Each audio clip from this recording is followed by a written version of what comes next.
Et on retrouve tout de suite Bernard Veil avec ses invités dans son émission Parlons Patrimoine. Bonsoir à tous, ravi de vous revoir pour cette nouvelle émission. Et ce soir, on démarre tout de suite avec notre invitée, Myriam Ouaki du cabinet d'avocats Paresse Advocado à Lisbonne. Bonsoir Myriam. Bonsoir Bernard, merci de Alors cette invitation.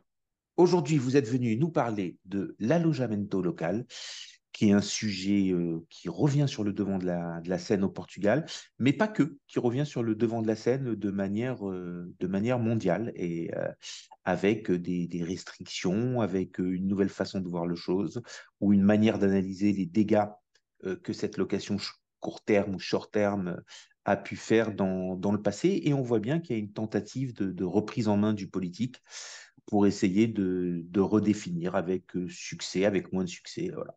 Alors, on ne va pas prendre de position aujourd'hui, mais par contre, on va vous écouter, vous allez nous expliquer ce qui a été défini, en tout cas pour les années à venir au Portugal. Allez, on vous écoute. Juste, on commence par une rapide définition de qu'est-ce que c'est exactement l'allojamento local, et après, vous nous expliquez. Ok. Alors, l'alojamento local, donc ça c'est le terme en portugais. En français, on peut le traduire par de l'hébergement touristique. Qu'est-ce que c'est? C'est une activité, au Portugal, c'est considéré comme une activité commerciale qui correspond à la location d'un bien immobilier qui est affecté à l'habitation pour des touristes. Donc, en opposition avec de la location longue durée, il s'agit de courts séjours qu'on va proposer donc à des touristes et qui vont utiliser notre appartement, notre maison, etc. Voilà la définition de l'allojamento local. Alors, juste une petite question. Est-ce que ça concerne que les touristes ou est-ce que ça concerne toutes les locations courtes, inférieures à 30 jours, que ce soit à un touriste ou pas? Oui, quand je dis touriste, c'est parce qu'en général, ça concerne surtout les touristes, mais ça peut s'appliquer à n'importe quelle personne qui a besoin d'une location courte durée. Donc, la différence légale entre la location courte durée et la longue durée, c'est que la longue durée est définie par la loi, par le Code civil, comme étant une location d'un minimum d'un an. D'accord ? Ensuite, il y a des dérogations possibles pour rester dans le régime de la longue durée quand il s'agit de conditions transitoires. Quand on a, par exemple, un étudiant qui vient faire un semestre dans une université pour 6 mois, il va avoir le droit d'avoir un contrat de longue durée, mais de 6 mois. Mais tout ce qui sort de ce cadre légal de la longue durée sera considéré comme de la courte durée, donc avec tout ce que ça implique. Au Portugal, vous n'avez pas comme en France d'intermédiaire qui a été créé avec un espèce de bail mobilité. Par exemple, je loue un cadre, voilà, allez, imaginons un avocat français qui viendrait travailler 2 mois chez vous. Il a besoin d'un logement pour 2 mois, il ne veut pas aller à l'hôtel.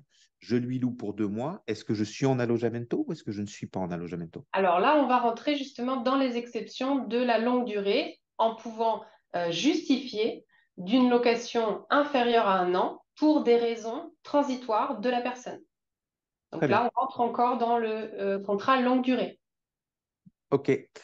Allez, on vous écoute. Alors, qu'est-ce qui se passe? Alors, pour revenir un peu par rapport à ce que vous disiez, effectivement, je pense que c'est un mouvement assez général. Le Portugal arrive toujours, comme d'habitude, toujours un petit peu à la traîne par rapport aux autres pays. Mais effectivement, on a vu, on va dire que tous les gouvernements des pays européens ont complètement ouvert les vannes ces dernières années pour la location touristique.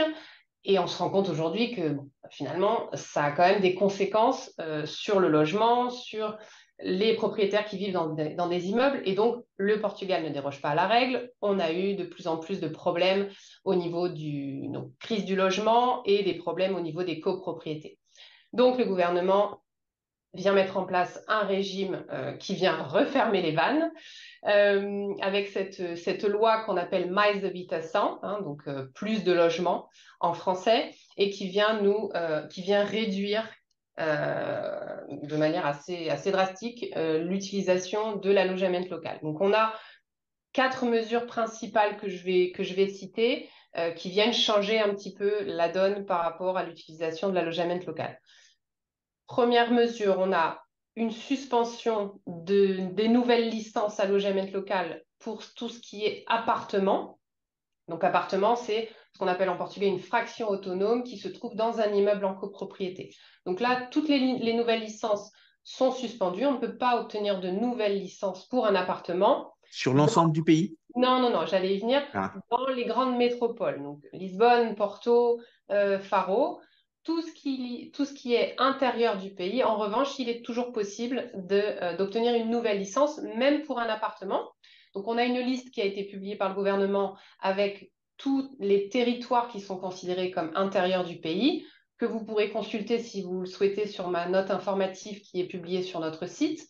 Vous avez vraiment la liste de toutes les régions et de toutes les freguesias qui entrent dans ces territoires de l'intérieur, qui sont donc une dérogation à la règle de la suspension. Et j'insiste bien, cette suspension ne concerne que les appartements. Donc, si vous avez une maison à Lisbonne, vous pourrez toujours obtenir une nouvelle licence. c'est Ça, c'est la intéressant. première. Oui. C'est intéressant ça. Ça va peut-être donner un petit boom supplémentaire sur les maisons.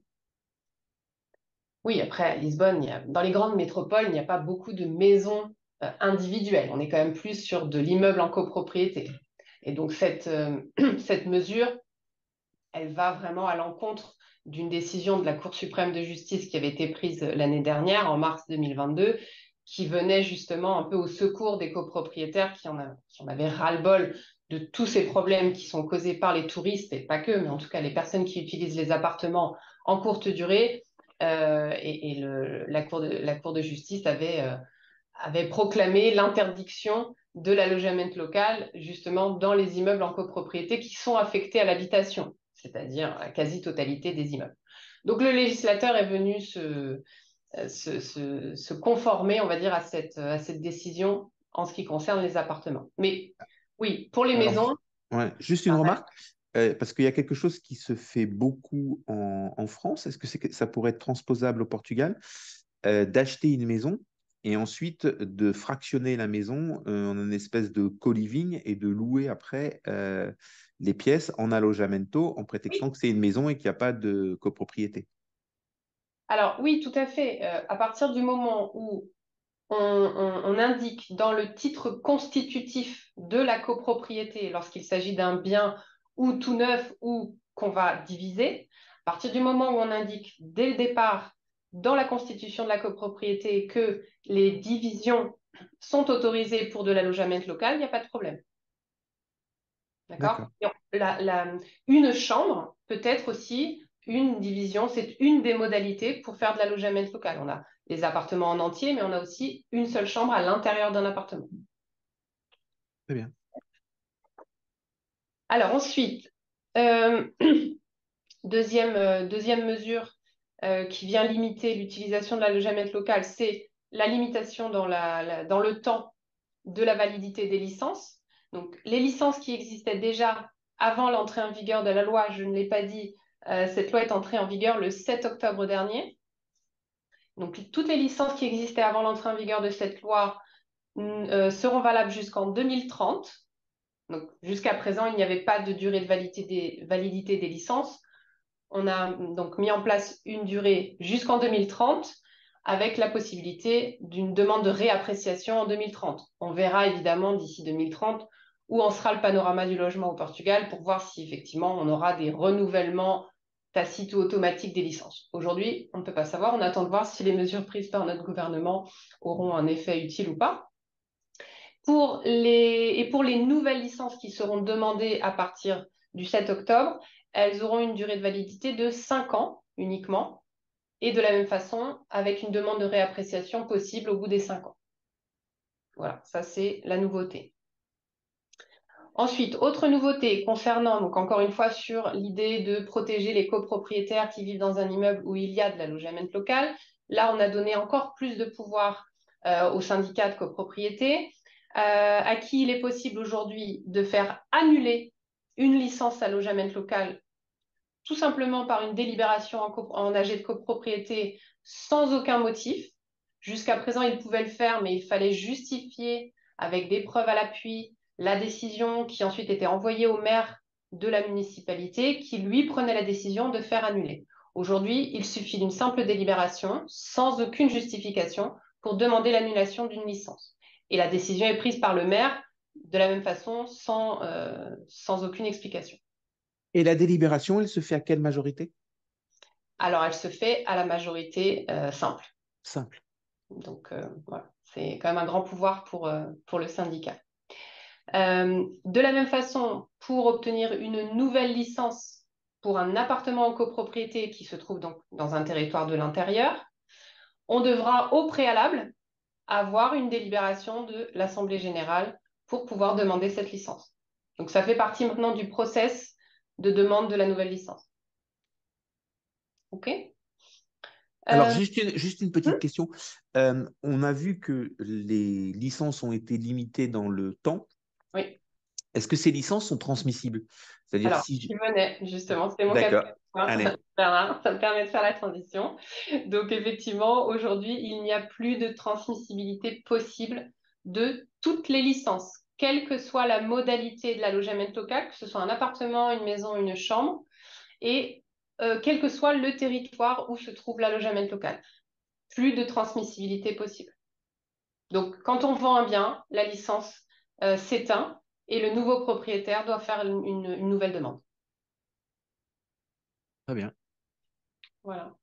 Et enfin, une dernière nouveauté, c'est la mise en place d'une contribution extraordinaire, donc une taxe, hein, sur les revenus de l'allogement local que pour les appartements et les établissements d'hospedage. Donc, c'est les établissements d'hébergement, qui est une autre modalité possible.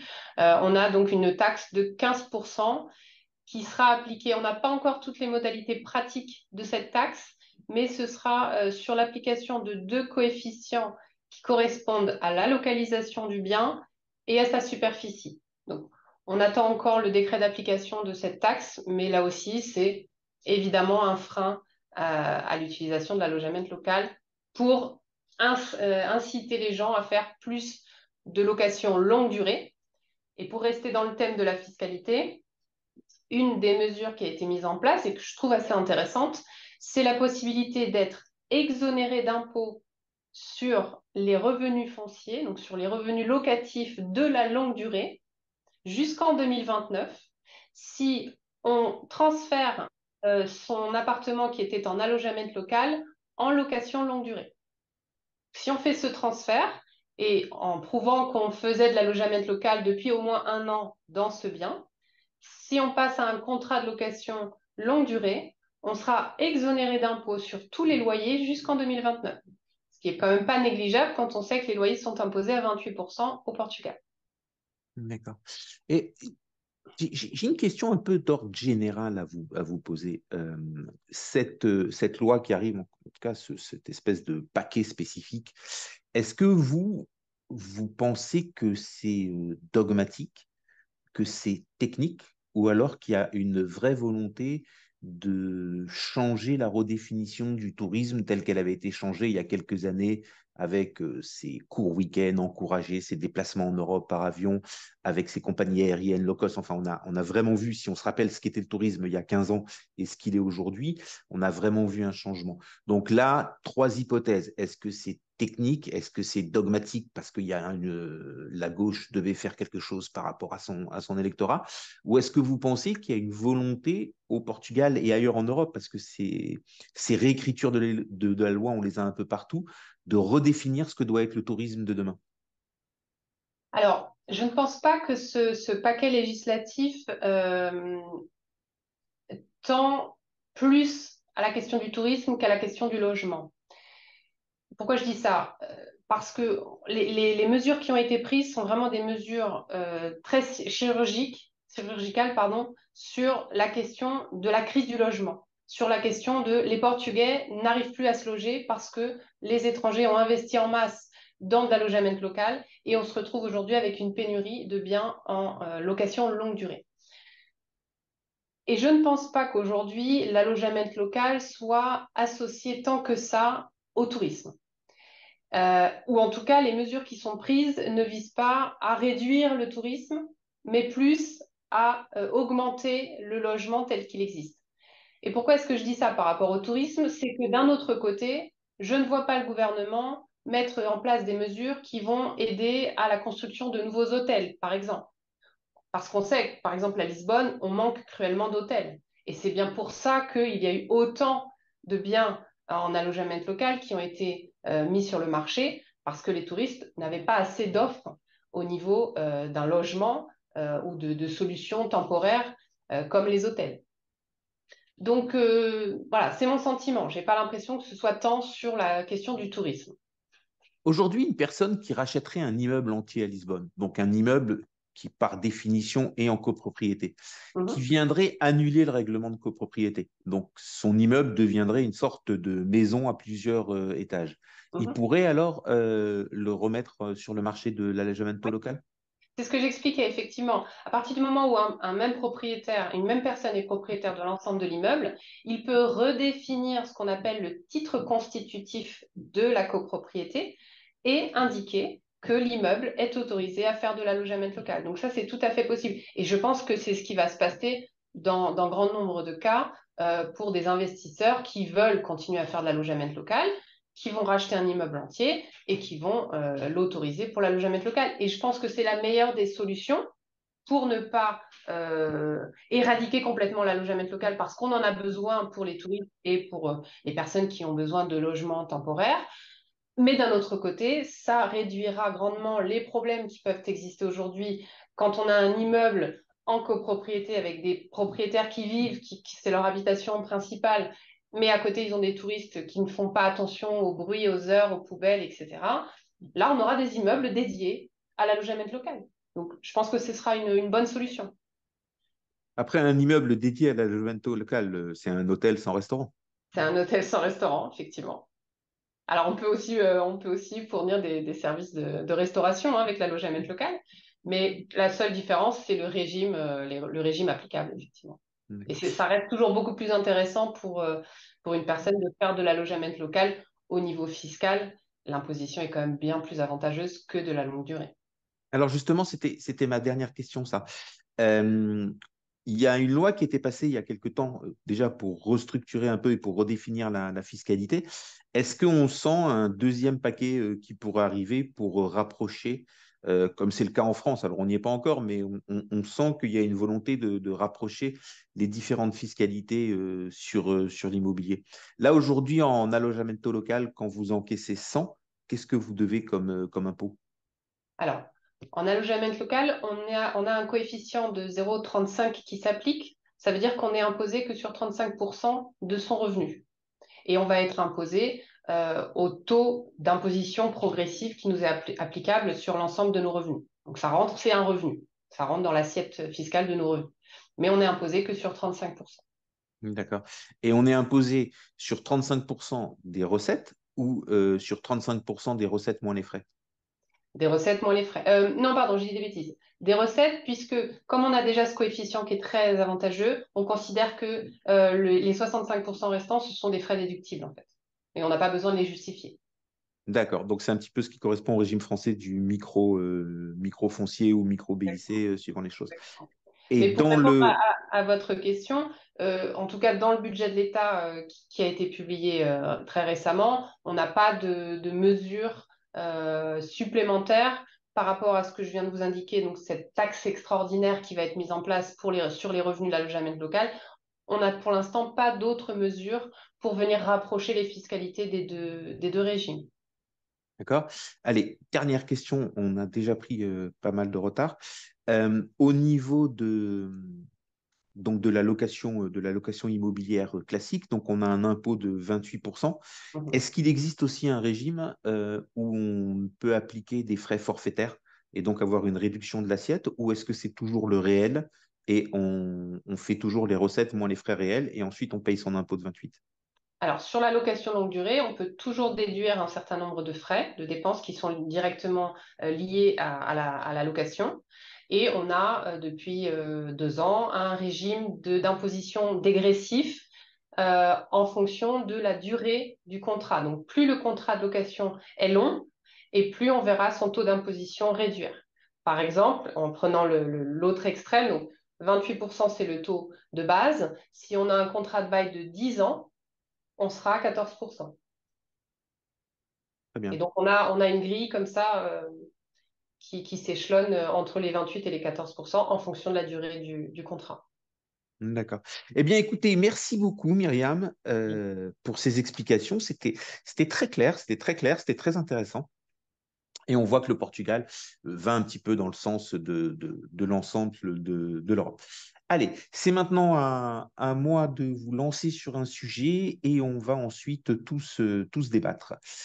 Et le sujet aujourd'hui, c'est la peur et les affaires. Depuis 2020, la peur est revenue en force. D'abord le Covid, puis la guerre en Ukraine et ses conséquences militaires, ensuite l'approvisionnement en énergie, puis l'inflation. Pendant tout ce temps, les Américains et les Chinois n'ont cessé de montrer leurs dents, voire leurs crocs. Puis est venu le 7 octobre avec le massacre de civils israéliens qui a redéclenché la peur d'un conflit au Moyen-Orient qui pourrait se généraliser et pire encore des troubles importants dans les pays occidentaux. L'antisémitisme n'a pas tardé à ressurgir, soutenu par des forces minoritaires comme l'extrême gauche et certains courants de l'islam. On ne va pas faire de politique, nous ne sommes pas là pour ça, nous allons essayer de voir comment cela pourrait modifier certaines stratégies patrimoniales. Et quand je parle de stratégie patrimoniale, je vais parler de l'or, qui a monté de 50% depuis le Covid, de l'immobilier. Là, tout le monde sait que les taux et la richesse influent sur les prix de l'immobilier. Comment la peur elle-même peut influer sur les taux et la richesse? Quid de la reconstruction post-guerre, même si pour l'instant c'est petit, on n'en est pas du tout au lendemain de la Seconde Guerre mondiale. Le dollar, valeur refuge ou pas, ou plus, ou alors est-ce que juste quelques guerres ne suffisent plus à faire bouger le dollar, sauf peut-être pendant les 2-3 premiers jours? Les valeurs de la défense, il y a un ETF qui a été créé avec un indice qui s'appelle le Van Eck Défense. Il fait plus 20% depuis le début de l'année, ce qui ferait rêver tout gestionnaire de patrimoine et tout gestionnaire d'actifs aussi. Le réarmement est-il en marche ou est-ce qu'il va le devenir? Les obligations d'État. L'État est-il un partenaire fiable en temps de guerre? Est-il sûr qu'il va rembourser, même s'il ne paye pas très cher? Et c'est un petit peu tous ces sujets-là que nous allons aborder. Et comme toujours, bonsoir David, c'est vous qui allez lancer le débat. Bonsoir Bernard. Écoutez, merci pour cet édito. Je pense que je vais choisir de m'exprimer principalement sur une classe d'actifs qu'on connaît bien chez Sanso, les obligations. Je pense que vous avez raison de mentionner à nouveau les obligations d'État comme des actifs à regarder à nouveau. Euh, Pourquoi? Parce que les obligations d'État sont les valeurs refuges par excellence.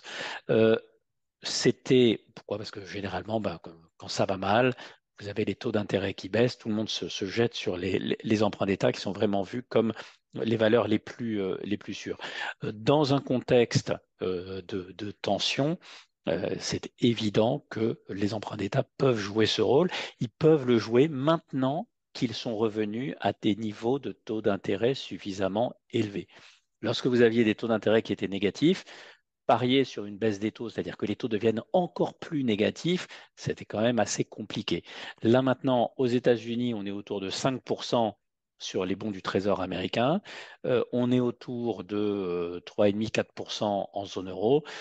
On est maintenant sur une classe d'actifs qui, en cas de crise, peut jouer le rôle d'amortisseur. Donc moi, je répondrai par l'affirmative sur votre dernière question. Alors, toute petite remarque là-dessus. Si on a à peu près 4% en France avec ces obligations d'État. Alors qu'aujourd'hui, bon, il y a une classe d'actifs qui revient, tous les jeunes ne peuvent pas la connaître, mais les comptes à terme, les taux sur livrets, les fonds monétaires. Là, on n'est pas exactement sur les États, c'est plutôt les banques entre elles qui se prêtent de l'argent, mais on a une mobilité immédiate.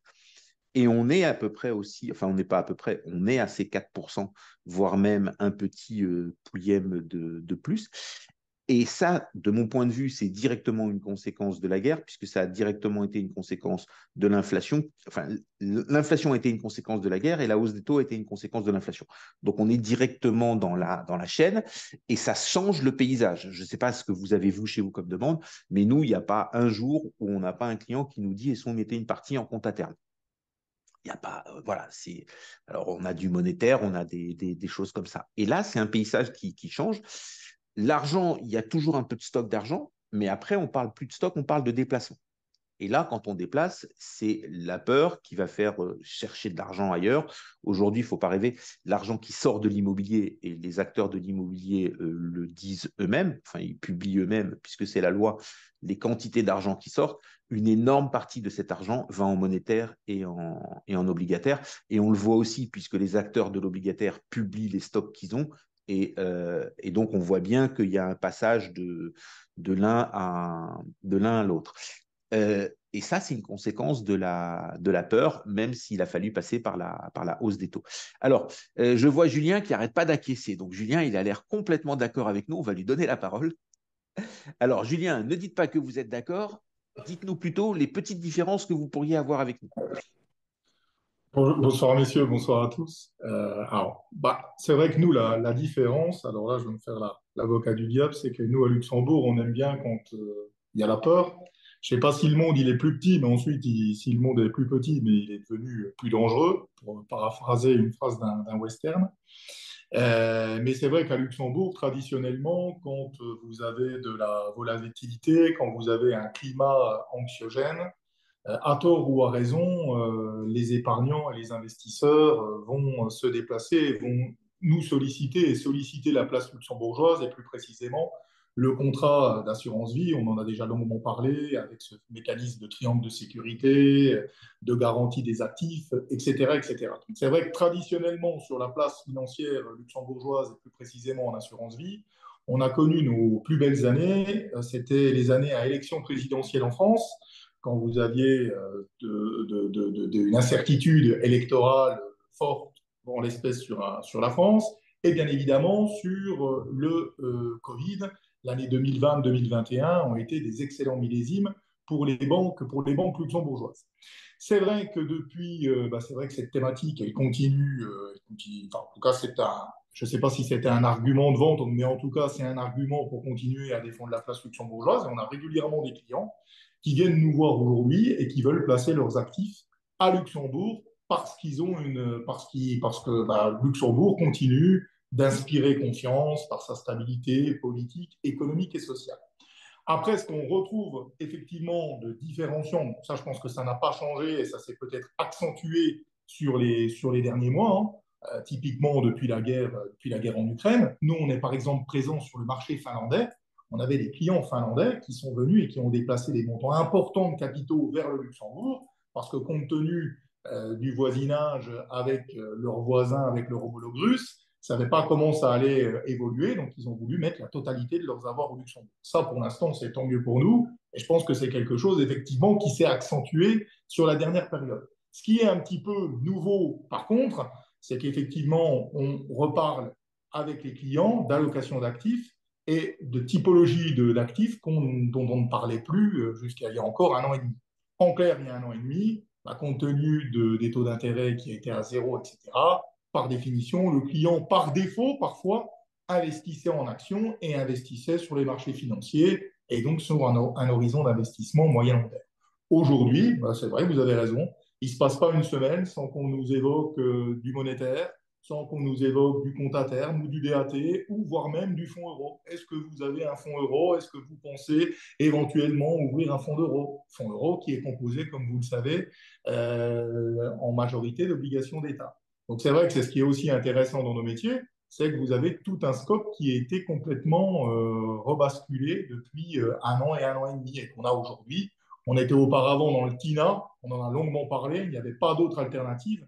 Maintenant, on est dans le tapas. On est au Portugal, on n'est pas en Espagne, mais there are plenty of alternatives. Donc, c'est ça qui est intéressant, je pense, dans nos métiers et dans les périodes qui arrivent. Alors, Myriam, on va venir sur vous avec le sujet de l'immobilier. Alors, l'immobilier, bon, c'est un marché, les gens achètent, les gens vendent. Le Portugal a toujours, mais d'une façon différente, deux manières de faire venir des étrangers avec un fort pouvoir d'achat, le Golden Visa et le RNH. L'un était réservé aux... non, même pas, j'allais dire une bêtise. Donc, c'était deux manières de faire venir ces gens. On sait très bien que c'était une manière de faire venir des gens plus riches que la moyenne, et les gens qui sont venus étaient plus riches que la moyenne. Alors, je pense, mais vous allez peut-être nous dire ça, puisque vous êtes un cabinet qui interagissait là-dessus, que la peur joue. C'est-à-dire qu'on a des Turcs qui sont venus parce qu'ils avaient peur de la situation économique et politique en Turquie. Il y a aussi beaucoup de Brésiliens qui sont venus parce qu'il y a une situation sécuritaire au Brésil qui n'était pas très bonne. On sait qu'il y a beaucoup d'Israéliens qui ont profité d'une autre loi portugaise permettant à des descendants de juifs portugais expulsés lors de l'Inquisition de récupérer la nationalité qui sont venus. On sait d'ailleurs qu'il y en a aussi beaucoup qui sont installés, donc tout ça, ou ça achète de l'immobilier, ou ça loue de l'immobilier pour se loger. Et donc, est-ce que la guerre et la peur, ou les guerres et les peurs, font monter l'immobilier par un afflux de gens? Comment est-ce que vous voyez un petit peu tout ça, ou si on essaye de le regarder sous ce prisme-là et non pas trop sur un prisme juridique ou fiscal? Alors, j'aime bien cette citation de Rothschild qui remet un petit peu dans ce contexte. C'est quand le sang coule dans la rue, il faut investir dans la pierre. Et je pense qu'on est de toute façon un peu toujours dans cette situation, d'autant plus en ce moment avec les conflits qu'on constate malheureusement. Mais l'investissement immobilier reste toujours on va dire, ce qui rassure les gens. Donc, on a eu effectivement ces régimes-là, surtout le Golden Visa, qui a permis à des non-européens d'investir dans l'immobilier au Portugal pour avoir un visa. Donc, c'était vraiment un visa très simple à obtenir. Il suffisait de mettre 500 000 euros sur la table et on avait un visa. Donc, ça a fait évidemment augmenter les prix. Mais à côté de ça, on a de nombreux investisseurs qui n'ont pas forcément besoin ou en tout cas voulu obtenir un visa, qui ont aussi investi au Portugal dans l'immobilier parce que le Portugal est de plus en plus attractif, tant sur le prix que sur la qualité de vie et tout un autre tas d'avantages. Donc on a ce mouvement qui ne cesse finalement d'augmenter. On pourrait croire qu'il va y avoir une baisse des prix, parce qu'on on a un peu cette opposition entre les gens ont peur, donc ils vont investir dans l'immobilier, mais seuls les gens qui le peuvent pourront investir dans l'immobilier. Et malheureusement, de l'autre côté, on a les taux d'intérêt qui grimpent, et donc on se retrouve avec des personnes qui souhaiteraient investir et qui ne le peuvent plus, ou qui étaient déjà propriétaires et qui vont être obligés de vendre leurs biens parce qu'ils n'ont plus la capacité financière de rembourser leur crédit. Donc on a un petit peu cette opposition qui, je pense, fait en sorte que pour l'instant, le marché immobilier portugais se maintient tel qu'il est, c'est-à-dire il continue sa progression au niveau des prix, peut-être un peu moins évidemment que ces dernières années, mais on continue à avoir cette progression et on continue à avoir énormément d'étrangers qui investissent. Et vous parlez des Israéliens, effectivement, on sent vraiment ce mouvement au niveau de cette population dans des grandes propriétés, dans l'Alentejo, pour venir s'installer ou pour en faire des activités. Donc c'est assez intéressant de voir tous ces mouvements. On a eu beaucoup d'Ukrainiens également qui sont venus s'installer, évidemment, au début de la guerre. Très bien. Alors, je vais juste dire un petit mot sur l'or et ensuite on va laisser David terminer avec les valeurs de défense et puis enchaîner sur son point marché. Donc, l'or, c'est clair, net et précis, ça monte. L'or monte parce que les trois raisons qui peuvent faire monter l'or sont alignées. Vous avez d'abord les banques centrales qui en achètent de plus en plus et qui le stockent pour donner de la force à leur monnaie, pour donner de la force à leur économie. Vous avez les particuliers, alors ceux qui en avaient déjà, ben, ils en rachètent encore un petit peu pour compléter. Ceux qui n'en avaient pas, comme toujours, il y a les aficionados de la gestion au rétroviseur, donc ils se disent merde, j'en avais pas et ça a pris 50%, mon copain il en avait, donc je vais en acheter maintenant. Donc des gens qui avaient 0% d'or dans leur patrimoine vont monter à 1, 2, 3%, donc pas grand-chose, mais un petit peu. Dans beaucoup de pays, entre guillemets, émergents ou de pays pauvres, l'habitude, c'est pas tellement d'acheter de l'or, mais c'est d'acheter des bijoux en or. Et donc, on achète des bijoux en or en se disant qu'avec ça, on a toujours un panier de sécurité. Ce qui est plutôt vrai dans les pays émergents est plutôt faux dans les économies développées. Parce que dans les pays émergents, les bijoux simples en or s'achètent quasiment au prix de la matière. et le travail est très peu compté. Alors que dans nos économies à nous, quand on achète un bijou en or, et si on le compare à la valeur or qu'il y a à l'intérieur, c'est pas vraiment une bonne affaire. C'est peut-être une belle pièce, mais c'est pas vraiment une bonne affaire au niveau de l'or.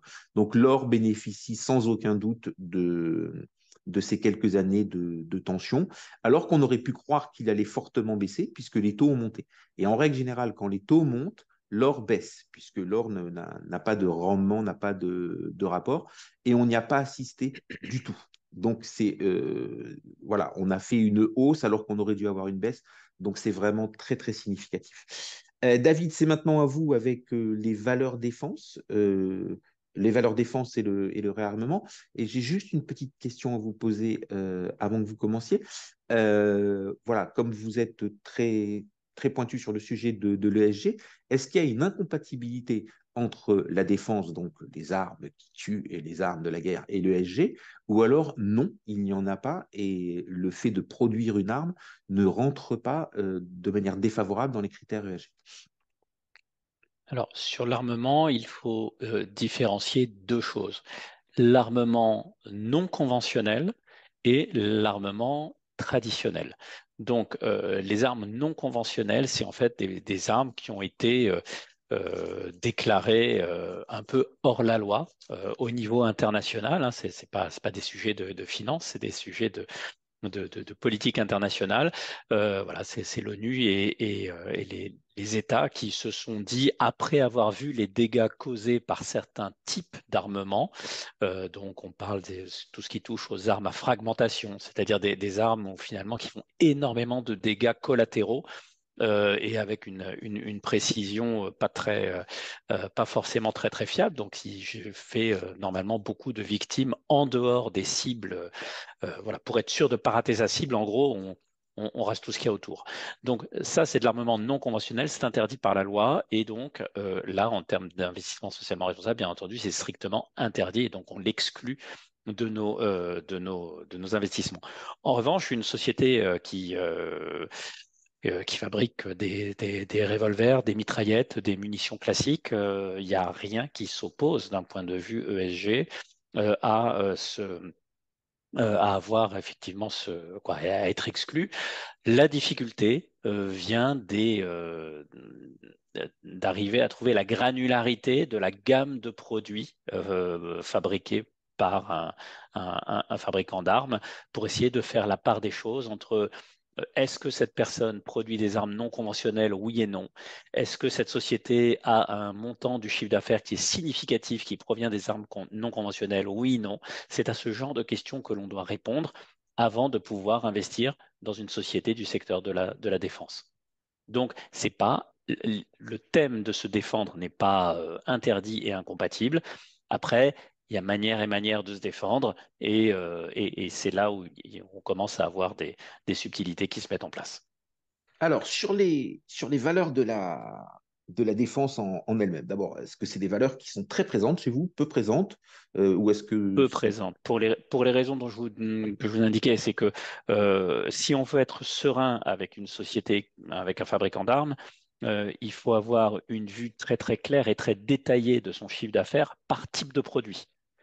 Et afin de pouvoir juger si ça rentre dans la catégorie armes conventionnelles ou armes non conventionnelles.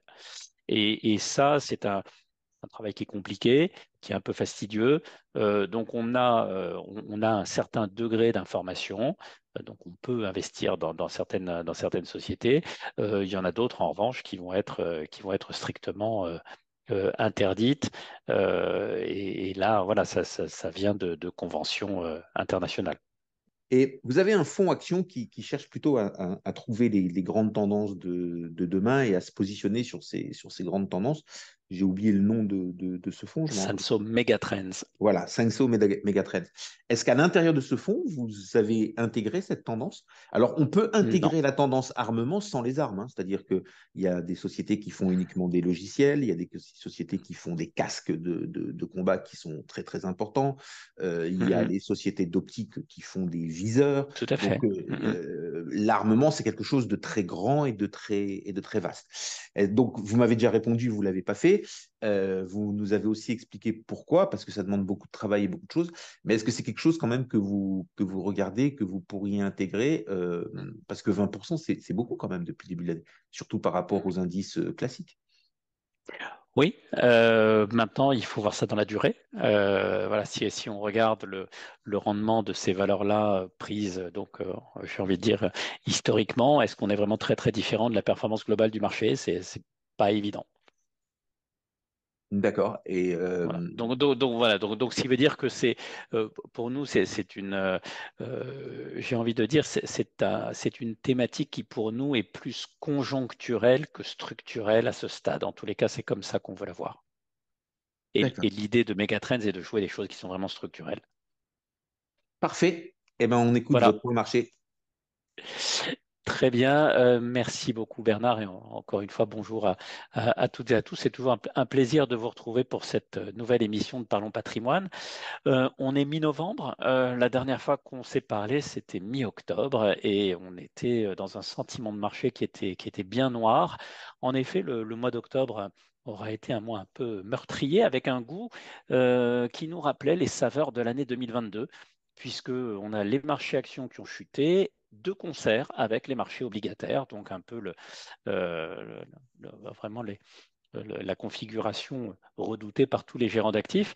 Sur les mois de septembre et octobre, le recul des marchés actions a été quasiment de 10%. C'est ce qu'on peut appeler une rentrée difficile.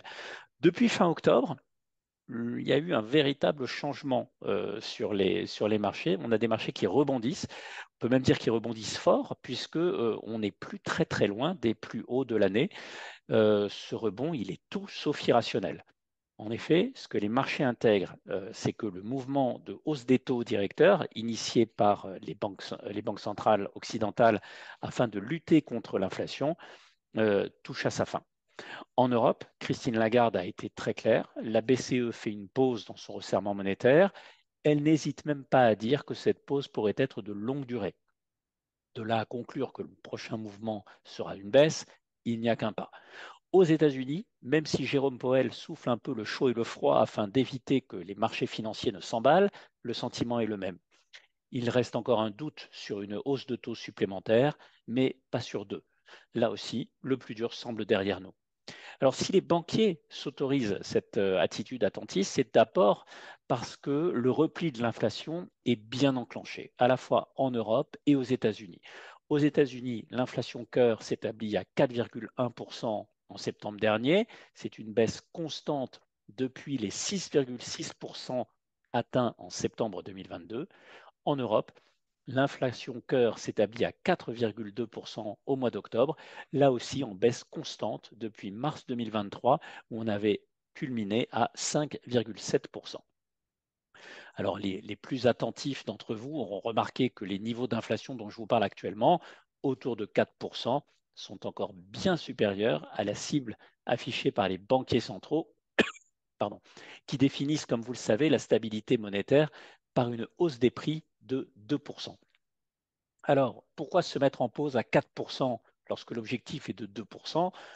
C'est tout simplement pour prendre en compte l'inertie du resserrement monétaire et se pencher sur les données de croissance mondiale. Alors, chez Sanso Investment Solutions, nous avons pour habitude d'agréger les données économiques publiées en un seul chiffre. Ce chiffre, nous le suivons tous les mois. On appelle ça le Sanso Macro Screenings, le SMS pour les intimes. Ce chiffre nous permet d'un coup d'œil de nous donner un état des lieux de la croissance économique et surtout de sa dynamique. Et le message que nous adresse donc notre SMS de mois d'octobre est sans appel. Le ralentissement économique se durcit. En Europe, davantage qu'aux États-Unis. Le ralentissement est particulièrement visible au niveau des indicateurs avancés, ce qui laisse penser que les chiffres économiques dans les prochains mois vont continuer à se détériorer. En 2022, je me souviens très bien avoir dit à cette antenne que le seul moyen de contrer l'inflation, c'était de casser la croissance. Nous y sommes. Maintenant, toute la difficulté consiste à faire en sorte que la récession soit courte et de faible amplitude plutôt que longue et sévère. La ligne de crête est étroite, ne nous mentons point. Pour le moment, les marchés réagissent bien car les résultats des entreprises continuent d'être solides. Aux États-Unis, la saison des résultats du troisième trimestre vient de s'achever. Nous attendions une progression des résultats quasiment nulle et les entreprises auront affiché en moyenne une hausse de 6%. C'est une très bonne surprise. L'autre bonne nouvelle, c'est que les marchés financiers sont toujours dans l'anticipation, ce qui veut dire que les marchés ont baissé alors qu'on était encore en croissance économique 2022. Et lorsque nous sommes en train de constater une récession, le plus souvent, les marchés actions progressent en intégrant déjà le rebond de l'activité qui va suivre. Pour conclure, je dirais donc que le rallye de fin d'année a déjà commencé. Tant que la récession est modérée et que les résultats des entreprises tiennent, tout ira bien. En termes de style de gestion et de positionnement de portefeuille, le rebond déjà initié par les valeurs de croissance semble là pour durer. Je le répète souvent, ce qui est rare est cher, et dans un monde où la croissance économique se fait plus rare, les sociétés qui peuvent offrir une croissance de leurs bénéfices devraient devenir plus chères. Je m'arrête là et Bernard, je vous laisse réagir. Je vous ai vu prendre des notes pendant mon édito. Je vous écoute. Alors, bon, bravo pour cet édito, toujours très intéressant. L'impression que j'ai avec cette année qui maintenant va finir tranquillement, puisque avec la trêve des confiseurs, des choses comme ça, bon, soyons clairs, dans un mois, l'année, elle est pliée. Si on enlève le mois de janvier, où les marchés ont brutalement monté, un petit peu comme un espèce de départ d'une course de 100 mètres, où personne n'a rien compris. Donc ceux qui étaient présents, ils ont touché à rien puisqu'ils voyaient que ça montait et ils se sont frottés les mains. Ceux qui n'étaient pas présents sont venus donner plein d'explications pour expliquer pourquoi ça allait baisser, pourquoi c'était pas ci, pourquoi c'était pas ça. Mais somme toute, ils n'avaient rien compris. Et j'avais même lu dans un article américain la hausse détestée, puisque personne ne l'avait compris. Mais ensuite, depuis la fin du mois de janvier, donc depuis le mois de février, on a eu en fin de compte, comme c'est assez souvent, des forces qui s'équilibraient bien avec des gens qui pensaient que ça ne devait pas monter parce que c'était au prix, et donc qui faisaient en sorte que le marché baissait. Mais quand le marché avait un petit peu baissé, ou un petit peu beaucoup même, mais la seule vraie peur qu'on a eue, c'est en septembre-octobre avec ce moins 10, et ben, il y avait ces mêmes forces qui disaient que c'était déraisonnable parce qu'en fin de compte, le futur était plutôt positif, et donc ça refaisait partir le marché à la hausse. Pardon. Et là, c'est exactement ce qu'on a vu. Maintenant, les taux ont fini de monter, ça c'est clair. Et même si demain il y a un 0,25 pour me faire mentir et tout, c'est pas ça une hausse des taux. Ça sera un ajustement technique pour des raisons techniques ou des raisons politiques dans un environnement très précis. Mais faire monter les taux, ça casserait tout simplement plus l'économie, et ça ne ferait pas plus baisser l'inflation. Donc, c'est pour ça qu'ils le feront pas. Et donc, les opérateurs de marché, qui sont tous des optimistes, parce que si vous n'êtes pas un optimiste, vous n'avez rien à faire sur les marchés, en fin de compte, se disent, le prochain tour, c'est une baisse des taux. Baisse des taux, les obliques vont monter. Baisse des taux, les actions vont monter. Donc, on rentre dans un monde dans X mois. Est-ce que c'est 4 mois, 6 mois, 12 mois ou 18 mois? Je ne sais pas, mais où tout va monter. Et donc, les gens se frottent les mains en disant, là, cette fois-ci, on veut être dedans, on ne veut pas être à côté. Et donc, voilà pourquoi on est dans cette configuration. Donc, bien entendu, il ne faut pas sortir. En revanche, on est dans une configuration d'ultra-arbitrage. Hein. Donc, à mots cachés, vous avez parlé de la croissance au détriment de la value. Comme maintenant, les taux ont monté, on sait que les sociétés qui ont beaucoup de cash, parce qu'elles ont emprunté à des taux de 0,50, 0,70 ou 0,80 quand les taux étaient bas, vont avoir du bénéfice financier qui va se rajouter à leur bénéfice. Et comme elles n'ont pas besoin de trésorerie, la hausse des taux ne les gêne pas vraiment. À côté de ça, on a des valeurs qui ont besoin d'emprunter pour développer. Là, la hausse des taux va venir réduire les bénéfices. Donc, on a un petit conflit, parce qu'en général, on va trouver le plus de cash dans les big caps et le moins de cash dans les small caps. Donc, on peut avoir un autre conflit big et small, et tout le monde attend aussi une recovery des small. Donc, c'est un vrai moment d'activité pour les arbitrages. Voilà. Il y a Sébastien de Frouville de Comgest qui nous a rejoint. Donc, il nous a d'abord écouté pieusement et on va voir ce qu'il pense un petit peu de tout ça et on va lui demander une première intervention un petit peu donc sur l'univers des marchés qui vit et un petit peu ses tendances, comment il les voit bouger. Bonjour Bernard. Allez-y, on vous Écoute, écoute. oui, non, un marché qui, quand même, il faut le lier, le chaîner, je pense, avec 2022, ou enfin, du moins pour notre style hein, de croissance, qualité-croissance, où les valorisations avaient été pénalisées parce que il y avait de l'inflation et des taux qui avaient bondi fortement. Et c'était le grand paradoxe de l'an dernier. C'était ces taux qui pénalisent nos valorisations, ces taux qui sont là parce qu'il y a de l'inflation, et cette inflation qui, au même moment, booste, vous venez d'en parler, la croissance des bénéfices de nos sociétés. Euh, et 2023, il y a toujours eu peut-être un peu de vent de face de ces taux, mais la croissance des bénéfices a largement repris le dessus et ça permet d'afficher des performances satisfaisantes cette année.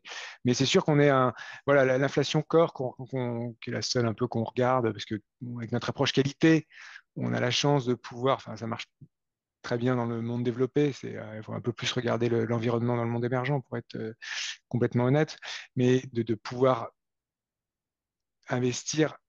On cherche, ça revient à quoi cette approche qualité? Ça revient à chercher des sociétés qui peuvent se débrouiller en dépit d'un environnement qui pourrait être moins porteur. Donc c'est pour ça qu'on ne regarde pas, c'est parce qu'on c'est pas le critère de sélection en numéro un chez Comgest, mais voilà, cette inflation cœur, c'est vrai que ça fait plusieurs trimestres qu'elle reflue et aujourd'hui on a une situation qui va bien, qui nous va bien, égoïstement pour notre style. C'est-à-dire, soit ça reste en l'état, nos sociétés passent des hausses de prix et du moins en termes nominal, cette inflation vient gonfler les croissances des bénéfices, soit on va vers un ralentissement.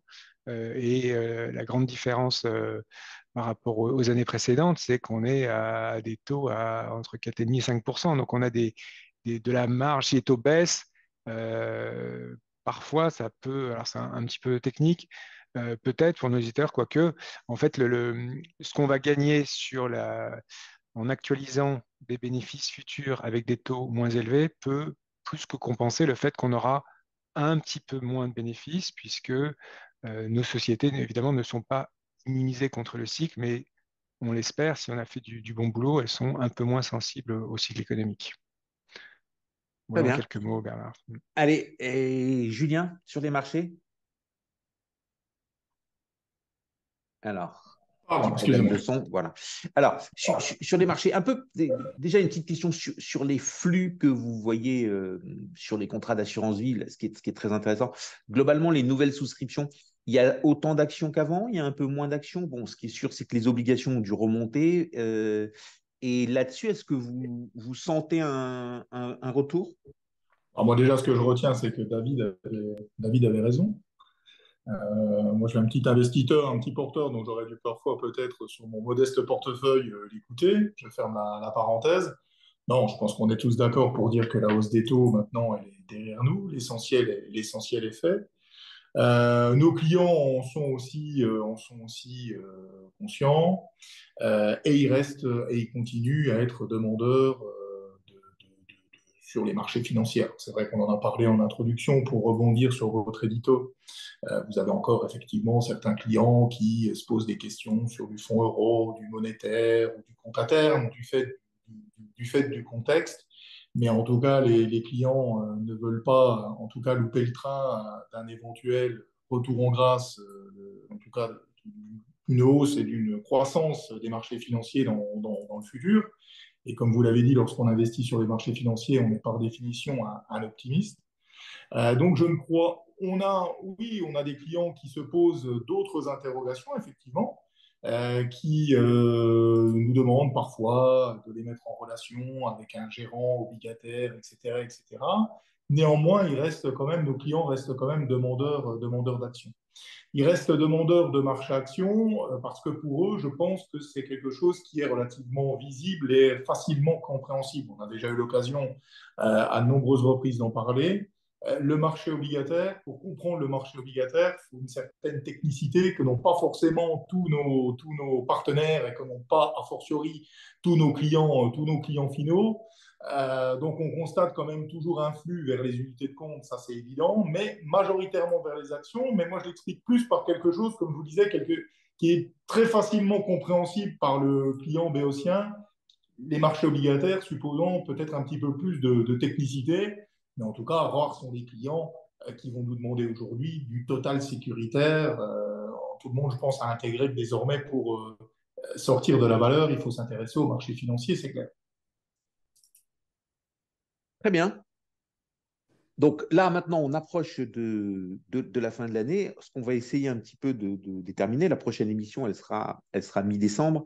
Et là, les marchés financiers, ce sera bouclé. Donc, le jeu auquel je vais vous demander de vous prêter un petit peu tous, c'est de nous dire qu'est-ce que vous pensez de ces 30 prochains jours sur les marchés financiers. Donc, vous avez le droit de vous tromper, c'est pas grave, on ne vous en voudra pas. Mais essayez plutôt de nous expliquer le pourquoi du comment, pas juste de nous dire hausse, baisse, mais de nous dire si ça va monter de votre point de vue ou baisser et un petit peu pourquoi. Vous commencez l'exercice, David? Avec plaisir et crainte. Écoutez, moi je pense que les marchés vont continuer à progresser avec une surperformance des valeurs de croissance. Et ça, c'est dans un cadre dans lequel le climat géopolitique ne s'aggrave pas plus que là où il est déjà. Voilà. D'accord. Et juste un mot sur les small et mid cap. Vous pensez que le Alors, moment est ça, venu de retour ou toujours pas? c'est un point qui est très intéressant parce que là, c'est la première semaine. Je vais dire, sur les 2 dernières semaines, on commence à voir le début d'un mouvement. L'effondrement des small cap a été tel que, j'ai envie de dire, on peut se permettre d'attendre une semaine ou deux de plus pour voir si le mouvement se confirme ou pas. Parce que derrière, si le mouvement de reprise se met en place, voilà, il y a énormément de place pour avoir un re-rating de cette classe d'actifs. Donc, si on est téméraire, on peut commencer tout de suite. Si on a envie d'être un peu plus prudent, on peut attendre de voir que si le mouvement s'enclenche bien et se confirme bien, parce que de toutes les manières, la décote est telle que il y a de la place et on peut se permettre. C'est un mouvement, s'il se met vraiment en place, c'est un mouvement où on pourra se permettre de rater la première partie de la hausse. D'accord. Et pour ceux qui en ont et qui sont partis un peu trop tôt ou qui n'ont pas vendu, on conserve. Alors là, c'est vraiment il faut vraiment conserver, oui, tout à fait. C'est pas maintenant qu'on vend. D'accord. Julien, qu'est-ce que vous pensez de les 30 prochains jours? Pluvieux à Alors, on Luxembourg. va reprendre, pour reprendre vos propres mots. Dans votre modeste portefeuille de petits porteurs, est-ce que vous vendez, vous achetez ou vous faites rien? Bon, pour le moment, je serais plus à tendance à acheter. Mais je pense que non, sauf, comme l'a dit David, je vois pas sauf mauvaise nouvelle, mais malheureusement, les 18 derniers mois ont montré que vous pouviez avoir des éléments exogènes qui, par définition, sont des événements dont on ne s'attend pas, sauf détérioration de la situation géopolitique, etc. Je ne vois pas pourquoi les marchés financiers, en tout cas, je l'espère même pour moi, vous l'avez dit modestement, je ne vois pas pourquoi on n'aurait pas un beau rallye de fin d'année, effectivement. Alors après, quand on parle d'événements géopolitiques, bon, de guerre, de choses comme ça, la guerre, ça fait marcher la bourse, hein.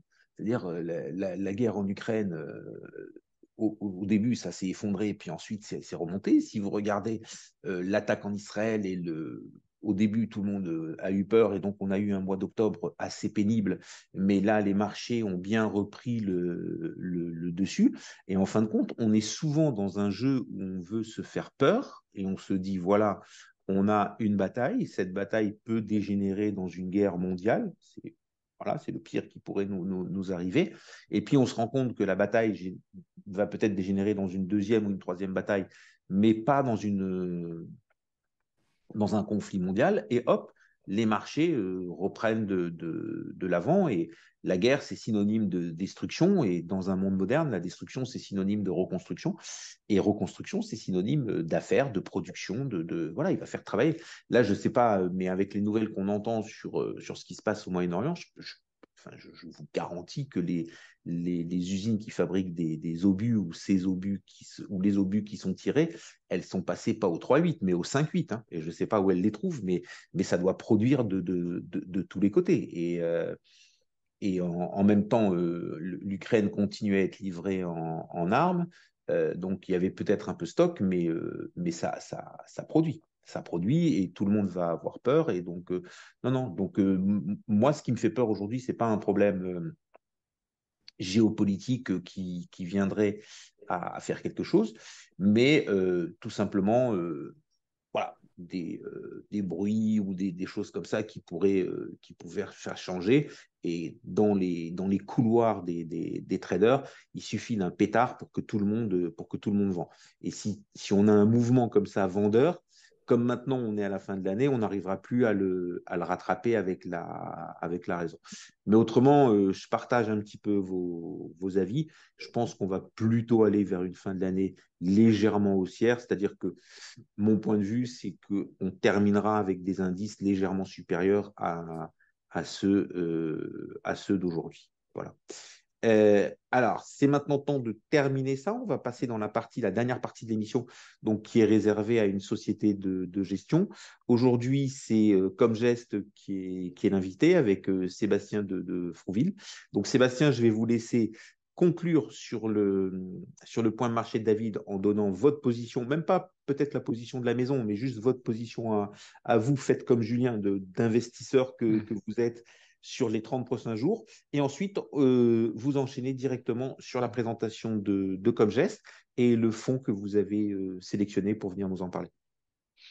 Merci Bernard. Non, bah plutôt conserver ce qu'on a déjà, compte tenu de notre approche qualité. Voilà, c'est de la gestion action, donc c'est risqué, mais dans la famille action, si on fait bien le job, c'est quand même ce qu'il y a de un peu moins risqué.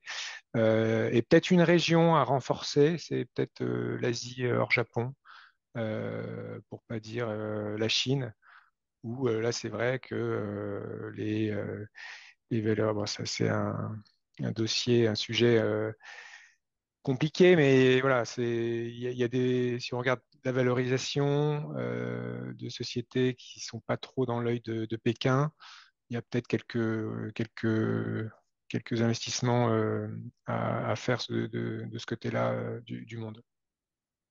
OK, allez, on Voilà. clôture ce chapitre et donc maintenant on va se concentrer sur la société Comgest.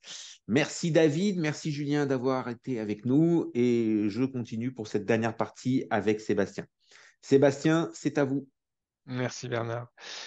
Écoutez, je vais vous parler à nouveau, puisque c'est la deuxième fois, de Comgest Monde, qui est notre fonds Action Internationale, qui inclut les marchés émergents. Donc, c'est vraiment un fonds, justement, où il n'y a pas d'allocation à faire, c'est l'équipe de gestion qui s'en occupe.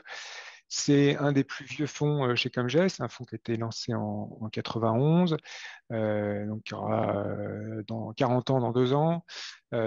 C'est un fonds Comgest, donc c'est un fonds géré selon la seule approche ou philosophie d'investissement, vous l'appelez comme vous voulez, que l'on implémente chez Comgest, qui est l'approche qualité et croissance. On peut rappeler peut-être en quelques secondes ce que cela signifie. Donc, qualité, ça veut dire qu'on investit uniquement dans des sociétés qui vont avoir 2 grandes caractéristiques. La première, pas trop sensible au cycle économique, donc pas de cyclique lourde, pas de matières premières, pas de banque à chaque fois pour des raisons diverses, mais à l'arrivée, c'est quand même pour la même grande raison, c'est on estime ces sociétés trop dépendantes de l'évolution du cycle économique et on estime que c'est difficile de prévoir ce dernier. La deuxième caractéristique de l'approche qualité, ça va être une moindre sensibilité à la concurrence. Donc et c'est ça que finalement, c'est sur cet élément que les analystes passent le plus de temps pour vérifier cette notion de barrière à l'entrée. qu'est-ce qui fait que la société est difficilement copiable. Et c'est important parce que c'est un peu la dimension de cette barrière qui nous donne qui nous dit si on va avoir 3, 5, 10 ou 15 ans de prospérité devant nous. C'est ce qui donne, on dit souvent, c'est ce qui donne la visibilité à la croissance bénéficiaire. Bon, après, évidemment, c'est une approche qualité et croissance, mais là, l'aspect croissance, tout le monde le conçoit. Qui dit croissance dit nécessairement méga trend, grande tendance, qu'on les vit tous, donc c'est aisé de les saisir. La plus présente en portefeuille, c'est aussi, sans surprise, c'est la plus générale, c'est tout ce qui touche le digital, Bernard, donc des sociétés, soit de logiciels qu'on utilise tous dans les ordinateurs, des sociétés qui fabriquent des puces, des sociétés qui aident à faire des déclarations d'impôts. Voilà, on a tout un groupe de sociétés qui bénéficient, enfin, qui sont dans un secteur différent, mais dont la croissance vient de ce qu'on regroupe sous la digitalisation. Ça représente un gros. Excusez-moi de vous interrompre. Est-ce que les sociétés de la défense ont fait leur grand retour ou est-ce qu'elles étaient déjà présentes d'ailleurs dans les fonds comme Geste? Non, on n'en a aucune. On pourrait en avoir, on n'a pas d'exclusion. Ce qui nous plaît pas de façon assez structurelle, c'est que ça dépend quand même du secteur public. Donc vous avez quelques gros clients, c'est assez régulé, donc ça on n'aime pas trop. Et finalement sur le long, là on en parle parce que malheureusement c'est la guerre et les guerres sont proches de chez nous. Mais sur longue période, vous n'avez pas une croissance suffisante pour arriver à nos 10% de croissance des bénéfices, hein. Je rappelle souvent, 10% de croissance des bénéfices, ça ne veut pas dire 10% de chiffre d'affaires. Ça, on n'y arrive pas, mais avec ça dépend évidemment du levier opérationnel, mais entre 4 et 6%, pour être un peu synthétique, au niveau du chiffre d'affaires, on arrive généralement à avoir 10% de croissance des bénéfices. Et le secteur de la santé en général, hein, il y aura peut-être des exceptions, mais vous avez une croissance qui est en ligne avec le PIB à peu près, hein. Voire ça a été même un peu moins dans ces années de désarmement. Et là, maintenant qu'on va rentrer dans des années d'armement, puisque ça, c'est acté, hein. C'est des commandes à très long terme, c'est des stratégies de très long terme, et les États se sont positionnés, et on voit bien qu'ils vont tous se réarmer. Est-ce que vous pensez que pendant quelques années, on peut avoir une croissance supérieure au PIB du fait de ce réarmement, comme on a eu une croissance inférieure au PIB du fait du désarmement? Peut-être, mais après, vous êtes face à quelques clients, les États. Et du coup, la question qui se pose, c'est quand bien même vous auriez une croissance à venir supérieure à celle du PIB mondial, est-ce que vous allez la traduire en bénéfice ou est-ce que les États sont endettés et vont négocier plus durement l'arme, quoi. Je précise, on a quand même des limites, hein, aussi ESG sur ces secteurs. Et donc, on a des équipements, par exemple, une société comme Thales, pardon, comme Thales, on n'a pas, mais Dassault Systèmes, qui est dans notre portefeuille européen, on peut l'avoir parce que en fait, la partie armement représente, on a un seuil de 10%. Donc, on ne pourrait pas non plus en avoir plus énormément. Mais on n'a pas. J'ai commencé par la raison économique parce qu'on n'a pas l'impression de rater non plus de grandes opportunités. D'accord. Donc, Loé, c'est un fonds, comme je reviens sur Comme Geste Monde, c'est un fonds donc, qui bénéficie de l'aspect croissance, hein, donc du digital, du vieillissement de la population, ou soit des sociétés qui gagnent des parts de marché. Donc, c'est un fonds, un peu une approche best-of au sein de la gamme Comme Geste, qu'on a une quinzaine de fonds, et en fait, tous ces fonds viennent nourrir en idée le portefeuille et l'équipe de recherche de Comme Geste Monde. Vous finissez, si vous voulez, alors, ça reste un portefeuille Comme Geste, donc concentré autour de 35 noms, mais vous avez une petite cinquantaine d'analystes en fait qui viennent un peu, qui contribuent directement, s'ils font partie des 5-6 qui composent l'équipe Action Internationale, ou indirectement s'ils sont dans les autres équipes, aux idées d'investissement présentes dans notre fonds Action Internationale. Alors, c'est un fonds qui a très bien marché, si on regarde dans le rétroviseur, puisque vous avez une performance annualisée à fin septembre ou à fin octobre, excusez-moi mon imprécision, de 9,7% par an depuis 32 ans. Donc, en gros, vous avez fait presque 20 fois la mise, quoi. Et est-ce que vous avez fait le calcul de l'inflation moyenne en 32 ans? C'est une bonne question. L'inflation annualisée. Évidemment, il y a l'inflation dedans, hein. Donc, là, je vous parle quand on parle de performance, c'est toujours en termes nominal. On n'a pas fait le calcul à proprement parler. On a regardé plus récemment. C'est vrai quand on compare 2010-2020 avec 2020-2023, en fait, sur très longue période, c'est simplissime. Et ça, c'est une chance qu'on a chez Comgest, c'est d'avoir des historiques sur très longue période. Sur très longue période, votre performance, c'est quasi exclusivement que de la croissance des bénéfices. Et dans cette croissance des bénéfices, Bernard, vous avez raison de le préciser, vous avez de l'inflation, évidemment.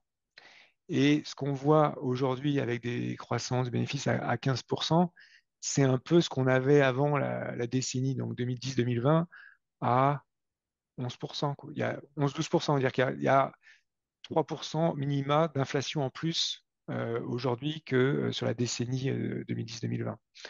Maintenant, la moyenne depuis 91 à aujourd'hui, on ne l'a pas fait.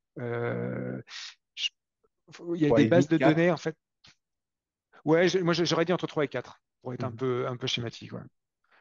Et ce qu'on sait, en revanche, on l'a fait les bénéfices, on sait qu'on a eu entre 11 et 12 de croissance des bénéfices pour arriver en net, vous enlevez les frais, etc. Et on arrive en net à peu près un peu moins de 10%. Et ça, on l'a fait pour ce portefeuille, comme Jasmine, on l'a fait aussi pour Renaissance Europe. Et on arrive, ce sont des univers différents. Il y en a évidemment, les deux, c'est dans le nom, hein, donc c'est facile, Action Internationale et l'autre, c'est l'Europe. Mais on arrive, comme c'est la même approche, c'est assez rassurant.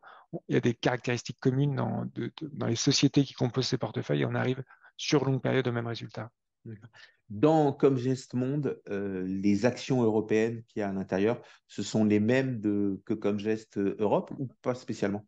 Oui, la plupart. C'est les mêmes titres qui pourraient être pondérés, qui sont pondérés un peu différemment, mais vous retrouvez, oui, la réponse courte, c'est oui, ce sont les mêmes. Alors, chez nous, nos clients sont investis sur Comgest Monde et Comgest Europe, et j'ai envie de vous dire, pas du tout sur les autres. Donc, pas du tout. C'est-à-dire que c'est quelque chose qu'on ne promeut pas, peut-être qu'on a tort, peut-être qu'on devrait le faire. Quel est l'autre univers de Comgest, en tout cas, qui pour vous est probablement un univers quotidien et habituel, mais qui pour nous est absolument pas un univers quotidien et habituel? Bon, déjà, vous avez, avec le Fonds Action Internationale et Europe, donc on va dire, il y en a un où vous n'avez pas de contraintes géographiques, et l'autre où, si vous avez des PEA, c'est la seule option possible. Donc c'est un peu, effectivement, c'est logique de commencer avec cela. Après, vous avez, en fait, avec la même approche, on a tout le catalogue, entre guillemets, Bernard. On a America, on a Japon, on a Asie hors Japon, Chine, Inde, etc., Amérique latine, etc., etc. Donc, après, c'est plus pour, si vous voulez faire des choix d'allocation très spécifiques, aller dans une petite région ou une autre.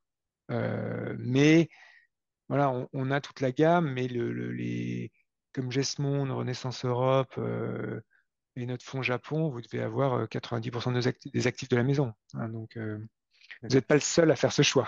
D'accord. Pas d'obligation, c'est Comgest. Non. Et c'est pas à l'ordre du jour, et c'est pas un sujet où vous vous dites pourquoi pas un jour se développer avec de l'obligataire. Que ce soit d'ailleurs en croissance interne ou en croissance externe.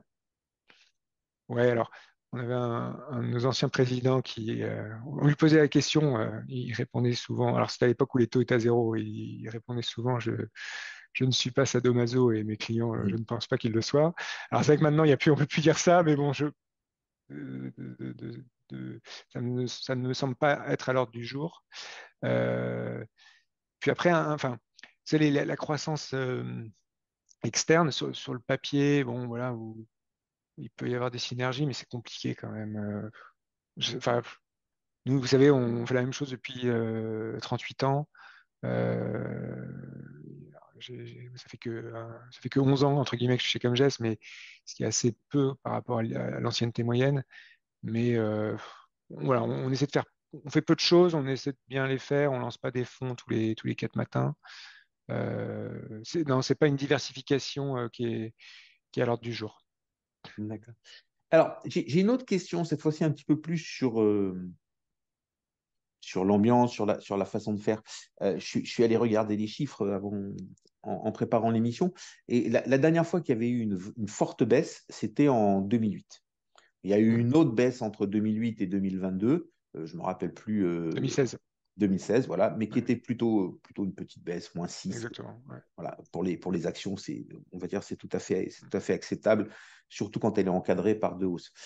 Est-ce que là, ça crée un petit peu un séisme, pardon, où ça crée une remise en cause ou une espèce de tétanisation où on a plus du tout d'habitude de ça. Hein. 2008-2022, c'est 14 ans.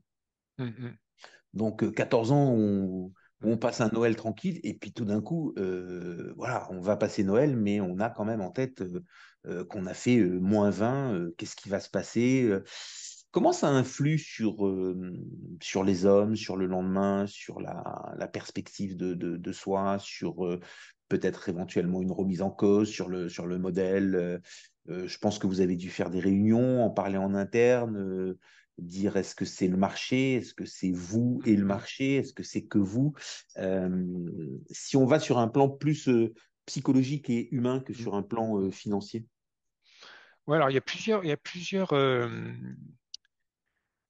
niveaux à votre question, Bernard. Effectivement, alors j'ai commencé peut-être d'abord chez Comgest et après chez les clients, en faisant peut-être deux parties, les clients sophistiqués, ceux qui suivent un peu moins ça ça d'un peu plus loin, si ça vous va, comme plan. Alors franchement, chez Comgest, la question, enfin la performance sur l'année, au risque de peut-être de choquer certains auditeurs, c'est pas là-dessus que les analyses sont évaluées. Parce que sur une année, et 2022, c'est un super bon exemple pour ça, vous avez les bénéfices des sociétés qui sont boostés par l'inflation, et vous avez les cours de bourse qui sont déprimés par les taux d'intérêt qui montent parce qu'il y a de l'inflation. Donc, là, il y avait franchement pas plus de réunions que d'habitude. Les questions, ils sont jugés plutôt sur leur choix, sur plusieurs choses, mais notamment, est-ce qu'ils ont pris des bonnes décisions ou recommandé des bonnes décisions sur 3 ans. Parce que là, sur 3 ans, les fondamentaux convergent quand même beaucoup plus avec les cours de bourse. Non, et les cours de bourse avec les fondamentaux. Donc ça, c'est pour chez Comgest. Voilà, si enfin, ce qui rassurait, c'était cette grosse dichotomie, hein, j'insiste, entre les cours de bourse et les croissances des bénéfices. Donc chez Comgest, ça n'a pas été trop 2022, voilà. Même si c'était une première grosse, enfin, c'était une grosse baisse pour nous. 20% de baisse sur Comgest Monde, 21% sur Renaissance Europe. On a pas baissé autant qu'en 2008, mais pas loin. Alors que 2008, souvenez-vous, c'était on parlait de la pire crise financière mondiale depuis 29. Donc voilà pour chez Comgest. Maintenant, pour les clients, il y a un peu, on va dire, deux sons enfin, il y a eu, on va essayer de regrouper en deux catégories. Ceux qui ne sont euh, pas trop, qui suivent pas ça tous les jours, on va dire, où là, il fallait bien expliquer cette dichotomie entre enfin, comment les cours de bourse peuvent à ce point-là diverger sur 12 mois. Et une fois que c'est rappelé, ça a plutôt été bien compris. Et on l'a vu dans de nombreux meetings qu'on a eu l'an dernier, c'est qu'on a été un peu plus présent. Voilà, c'est bien intégré. Et les autres, bah, c'était plus des histoires de style d'investissement. Il y a les deux grandes familles, la croissance et la value, et c'est vrai que la value est moins sensible au taux d'intérêt que nous. Donc c'était bah, soit est-ce que j'ai pas assez de value, est-ce que au contraire c'est le moment maintenant qu'elle a baissé de renforcer la croissance, enfin, des raisonnements que vous faites, j'en suis certain Bernard, tous les jours pour vos clients. Ben, Euh, pour nous, on n'a pas d'autre choix que faire ces raisonnements. non. Pour vous, pour vous c'est assez simple. Vous ne faites pas de value. Donc, Non. vous n'avez même C'est- pas à là, vous poser la question, quoi. Je veux dire, alors, pour le coup, lancer un fonds value chez Comgest, ce serait vraiment injecter une pilule de nouvel ADN. Hein. oui, mais alors, enfin, il faudrait des hommes différents, parce enfin, C'est je pense que clair. c'est une autre méthode. Oui, ce serait complémentaire sur le papier, mais, mais alors, value, en fait, nous, on a l'impression qu'on n'aurait pas besoin d'aller aussi loin. Je fais exprès de plaisanter en disant que c'est presque un gros mot pour nous, la value, alors que la vérité, hein, il faut évidemment les deux styles en portefeuille. Euh, Nous, en fait, avec notre approche qualité-croissance, je veux dire, si on met le clignotant un peu plus sur qualité ou un peu plus sur croissance, là aussi, 2022 est venu nous rappeler que ça pouvait donner des résultats assez différents déjà. Alors, pas de quoi concurrencer la value, mais de moins souffrir. On va dire que dans notre famille, sur l'Europe, entre un mandat qualité qu'on appelle Europe Compounders qui a baissé de 10%, et à l'autre bout du spectre, des fonds plus typés croissance, pas Renaissance, hein, plutôt Smaller Companies, on va dire qu'il y a eu 20 points d'écart quand même. Il y en a le top qualité a baissé de 10 et le plus croissance a baissé de 30. Et Renaissance, c'est un peu entre les deux. Donc D'accord. voilà un peu voilà ce qu'on peut éventuellement essayer de faire pour amortir ces rotations de style. Et ça, c'est ce que vous dites maintenant. Mais est-ce que c'est un raisonnement qui est fait par les analystes et les gérants et qui vont Ouais. intégrer pour améliorer la défense en cas de problème? Ou est-ce que c'est juste une analyse post-problème? Non, c'est une analyse post-problème, mais c'est une très bonne question. Parce qu'en fait, est-ce que dans les équipes, ils se disent, tiens, ça commence à bouger sur les taux? La réponse est non. Maintenant, vous prenez comme Jesmond ou Renaissance Europe, c'est, entre guillemets, vous nous donnez un mandat d'investir dans des sociétés de qualité et de croissance. Mais qualité et croissance, c'est un peu différent. C'est pas exactement la même chose. Alors, évidemment, idéalement, vous prenez les 5 premières positions, elles sont aussi pondérées parce que les équipes considèrent qu'elles sont qualité et croissance. Mais ce qui va indirectement, pour essayer de répondre à votre question, Bernard, ça va être, par exemple, si quand les taux étaient à zéro, ça avait inflaté beaucoup plus les valorisations des sociétés de croissance et moins celles de qualité. Donc, dans notre petit univers d'environ 100 titres pour ces deux grands portefeuilles comme Jesmond Renaissance, naturellement, si vous voulez, les équipes trouvaient, en termes d'intérêt relatif, un peu plus de candidats côté qualité que côté croissance. Donc c'est un peu. Et là, maintenant que voilà les derniers mouvements, il se trouve que ce sont plutôt des sociétés un peu plus croissance, parce que elles ont été plutôt beaucoup plus les valos. On les voulait avant, si vous voulez, mais c'était un peu trop cher. Et là, c'est un peu plus un peu plus intéressant. On parle de tout petits mouvements, hein, de 3, 4, 5 sociétés par an. Ok, eh ben, on arrive tout doucement à la fin de cette émission. Je vais vous remercier d'être venu. Notre gala annuel était jeudi dernier. Je vais rappeler que vous avez été un de nos sponsors, que vous l'étiez aussi l'an passé. Vous remercier à ce titre aussi. C'était un succès. On était 70 personnes et la soirée était très intéressante. Et cette fois-ci, pour la soirée, vos résultats étaient bons. Donc, on avait des bons résultats, puisque non seulement la hausse, elle est intéressante, puisqu'on a une hausse par rapport à ce que vous avez dit, on a une hausse qui est un peu dans votre moyenne, mais on a cette fois-ci une hausse qui est bien supérieure à beaucoup d'autres fonds, non pas vos concurrents, mais beaucoup d'autres fonds qui sont dans le même univers que vous et qui évoluent dans le même univers que vous, où les résultats sont un peu moindres, plutôt entre 5 et 8, et vous êtes plutôt entre 9 et 11, et donc c'est plutôt intéressant. Donc on a envie de vous dire courage, allez gratter encore 1 ou 2 points avant la fin de l'année. Si vous terminez à 13-14, c'est bon pour le moral, même si ce n'est pas un point d'analyse pour vous, le résultat annuel. On ne va pas se le cacher, on est tous pareils. Quand on décroche pour les vacances, si on rentre à la maison avec un 13 ou un 14, c'est mieux que si on rentre avec un 10 ou un 11. Voilà. C'est la nature Donc, humaine, c'est je ne normal. vais pas vous demander le 20, on est un peu loin. Mais allez, un 13 ou un 14 et ce sera parfait. Merci beaucoup Sébastien, merci pour cette émission. À très bientôt à nos auditeurs pour une nouvelle émission. Merci Bernard. Au revoir. Au revoir. La French Radio. Portugal.